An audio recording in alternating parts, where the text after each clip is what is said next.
We're already familiar with the role that kidneys play in eliminating metabolic wastes from the body. But what we want to talk about now is the role that kidneys play in homeostasis. So kidneys, just throwing this out there, they're reddish-brown in color, they're shaped like beans and about the size of a fist. They contain three major regions: the renal cortex, renal medulla, and renal pelvis. Their ultimate goal is going to be in removing waste from the body, but they also help regulate blood volume and blood pressure. They do this by adjusting water and salt excretions. They're also going to stimulate the production of red blood cells by producing a hormone. Remember, red blood cells are not produced in the kidneys, but we can secrete a hormone that's going to induce red blood cell production inside of red bone marrow.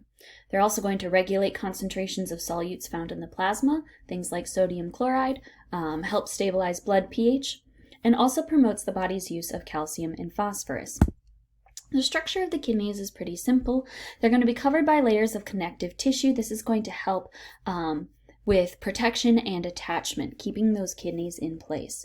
Each kidney contains, blood vessels. We'll talk a little bit about the blood vessels. There's going to be a lot of blood flowing into and out of the kidneys. This is what the goal of the kidneys is to help filter metabolic waste out of the bloodstream.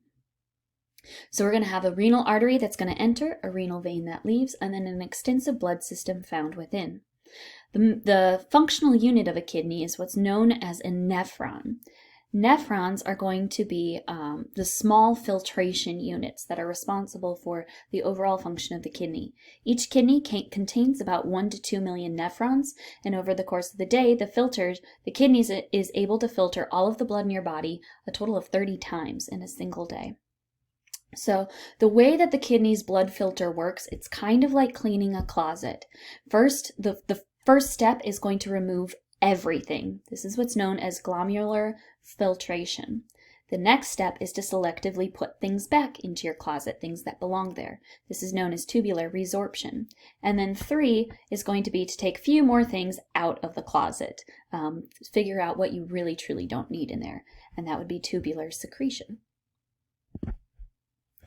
So this is going to be our kidney as a whole. This is a cross-section of the kidney.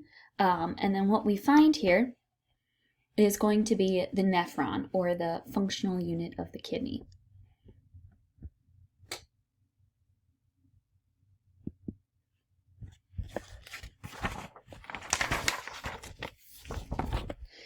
So here we're going to start to look at an amplified version of the nephron, showing its actual filtration.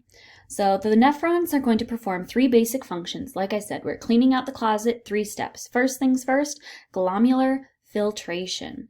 Glomular filtration is going to take place over here at the glomular capsule.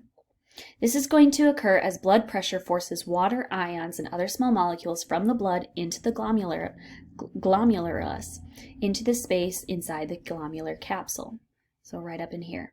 The concentration of the filtrate within the glomular capsule is going to be close to that of blood. So this is going to be the step where we force everything out of the closet.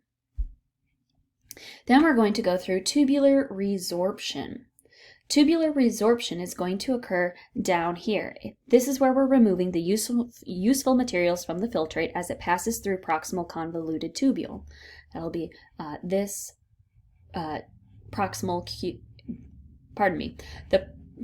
convoluted tubule.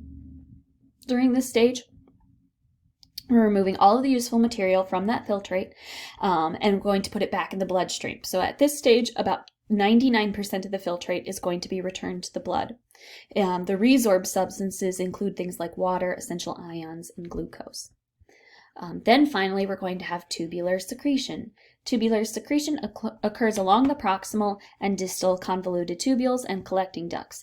This is where we're going to remove waste and excess ions from the blood. Finally, that final filtrate is going to be passed out, collected in our collecting ducts, or collected via the collecting ducts after the distal convoluted tubule, and we're going to be sending that filtrate off in the form of urine.